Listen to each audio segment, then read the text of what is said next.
Faire des tractions tous les jours. Il est important de faire du sport, nous le savons tous. Les professionnels de la santé ne répètent jamais assez. Il est même précisé qu'il n'est pas nécessaire de se dépenser énormément pour que le sport fasse du bien à notre corps. Pratiquer seulement 30 minutes de marche par jour, ou tout au moins 4 à 5 fois par semaine, est déjà suffisant pour que notre corps soit moins victime de la sédentarité, se sente mieux et nous remercie. Vous devinez donc qu'effectuer des entraînements plus intenses feront encore plus de bien à votre corps. Parmi les mouvements que vous pourriez effectuer en plus de la marche, il y a les tractions. Ce sont des mouvements qui peuvent sembler difficiles pour quelqu'un qui n'est pas habitué, mais avec la répétition, cela peut devenir plus aisé. Qu'appelle-t-on traction? Comment peut-on les effectuer? Peut-on les pratiquer chaque jour? Quels bienfaits apportent-ils à l'organisme? Voilà autant de questions auxquelles nous apportons des réponses. Qu'est-ce que les tractions? Les tractions font partie d'un entraînement de musculation et constituent un exercice fondamental. C'est un mouvement qui consiste à s'agripper sur une barre installée en hauteur et à hisser le poids du corps grâce à l'action des bras et du dos. Il s'agit de soulever son corps pour que le menton ou la nuque rejoignent ce dernier. Les tractions servent à développer plusieurs muscles importants, en particulier ceux du dos et des épaules. Les muscles du dos que les tractions font travailler sont le grand rond, le grand dorsal, les rhomboïdes et les muscles des trapèzes. Les biceps, le brachial antérieur et le brachioradial sont les muscles des bras que les tractions renforcent aussi. Les pectoraux sont aussi sollicités par les tractions, mais de façon secondaire. Il convient de déterminer la partie du corps que l'on veut développer pour choisir le mouvement spécifique. Par exemple, une personne qui veut développer ses pectoraux doit choisir des exercices de traction comme le muscle up. Comment effectuer les tractions? Il est important de bien effectuer les tractions pour éviter les lésions et bien développer son corps. Pour bien réaliser une traction, il faut maintenir les bras faiblement pliés, garder le torse bombé pendant qu'on se soulève, inspirer en se hissant et expirer en descendant, plier les jambes vers l'arrière, conserver une position verticale et demeurer toujours dans l'axe de la barre. Le rôle des tractions et des muscles travaillés avec les tractions. Les tractions sont des mouvements qui sollicitent simultanément plusieurs muscles. Ces exercices polyarticulaires aident à développer un muscle en particulier tout en faisant travailler également les muscles qui l'accompagnent dans son action. Grâce aux tractions, la masse musculaire se développe et la force est aussi amplifiée. Les bienfaits des tractions sur le corps. Les tractions ont de multiples actions bénéfiques sur le corps. Les découvrir peut vous motiver à exercer ces mouvements qui exigent beaucoup d'efforts, surtout aux débutants.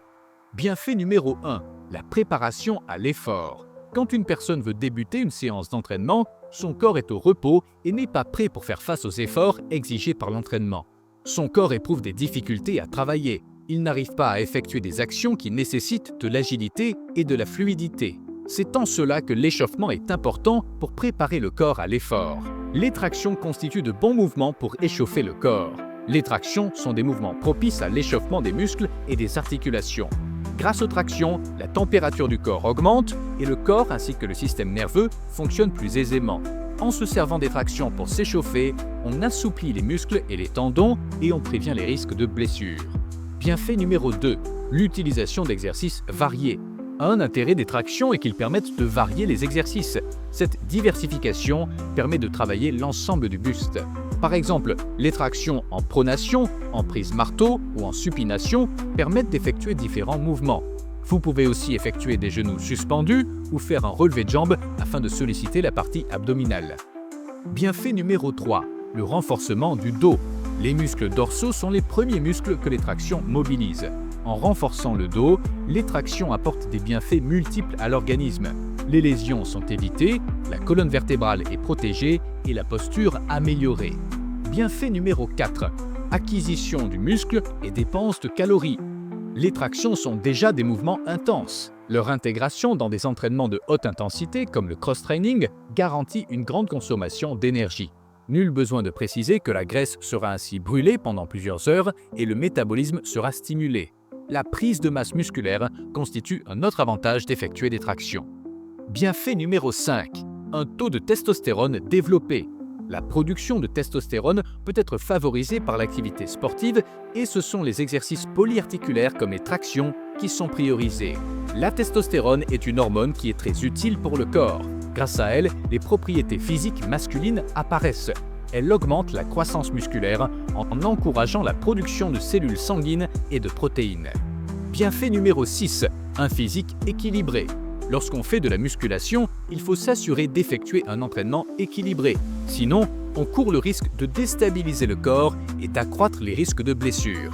Il s'avère donc nécessaire de travailler les muscles qui sont opposés les uns aux autres, c'est-à-dire les muscles agonistes et antagonistes. Étant donné que les tractions font travailler en majorité les biceps et le dos, il est important de solliciter aussi les pectoraux et les triceps. Ceci est possible en effectuant le muscle up. C'est un mouvement qui consiste à soulever son corps. Ensuite, il s'agira de le hisser au-dessus de la barre de traction en position dips, bras verrouillés. Bienfait numéro 7. Étirement de l'ensemble du buste. La reconstruction de la fibre musculaire est un avantage des étirements. Cela réduit aussi la durée des courbatures. Les étirements servent aussi à relâcher les muscles et à diminuer stress et tension. Ainsi, la performance est augmentée et on prévient ainsi l'apparition de blessures. Grâce aux étirements, les tendons et muscles sont plus allongés et cela améliorera l'amplitude des mouvements. Ainsi, les mouvements seront mieux effectués et le corps est mieux coordonné. En utilisant une barre de traction, les muscles du haut du corps sont étirés. Nous pouvons citer par exemple le grand dorsal, le grand pectoral, les muscles lombaires et la partie abdominale. Des tractions tous les jours, est-ce possible? Étant donné les nombreux avantages des tractions, il serait normal de vouloir en pratiquer tous les jours, n'est-ce pas? En effet, qui ne rêve pas d'un corps musclé à la perfection? Sans compter qu'il est recommandé de pratiquer régulièrement le sport pour demeurer en bonne santé. Mais au risque de vous décevoir, sachez qu'il n'est pas recommandé d'effectuer des tractions chaque jour.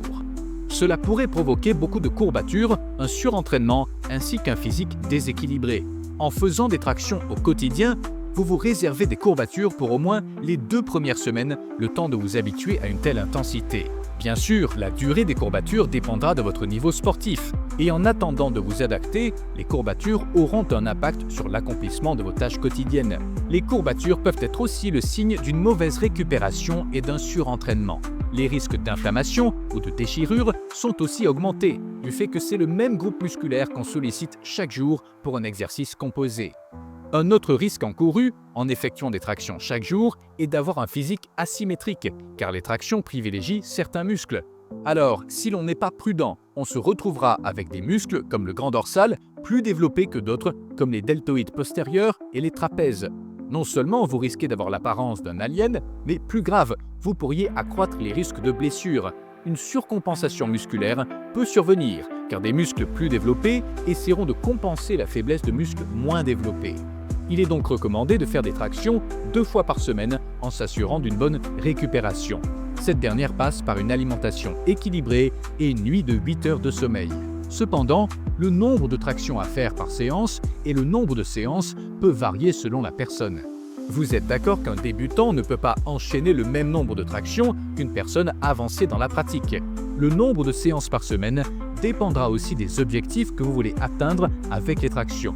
Une astuce consiste à prendre des photos avant et après chaque entraînement afin de suivre votre progression. Pour conclure, les tractions sont donc des mouvements qui font énormément de bien à l'organisme. Mais comme on dit, l'excès en toute chose nuit. Aussi, il convient d'effectuer ces mouvements avec modération. Il est important de prendre en considération sa condition physique. Et selon que l'on est débutant ou qu'on a un niveau avancé dans la pratique des tractions, on peut déterminer le nombre de tractions à effectuer par séance ainsi que le nombre de séances par semaine. Il est important de le répéter pour éviter les conséquences négatives que la pratique excessive des tractions entraîne. Si vous avez aimé la vidéo, dites-nous ce que vous en pensez dans les commentaires et n'hésitez pas à vous abonner. Transformez votre vie. On vous dit à la prochaine pour une nouvelle vidéo.